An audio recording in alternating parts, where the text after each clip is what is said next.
نظر بندت کنم در نوکک پام،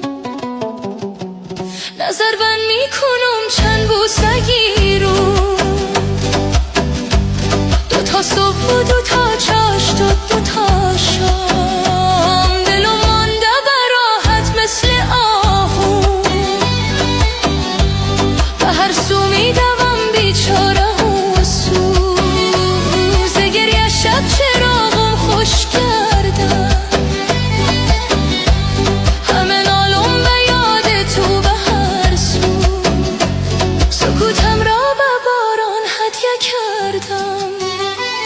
تمام زندگیم گریه کردم، نبودی در فراق شانوایم، بر خاکی رسیدم تکیه کردم، سکوتم را به باران هدیه کردم، تمام زندگیم گریه کردم.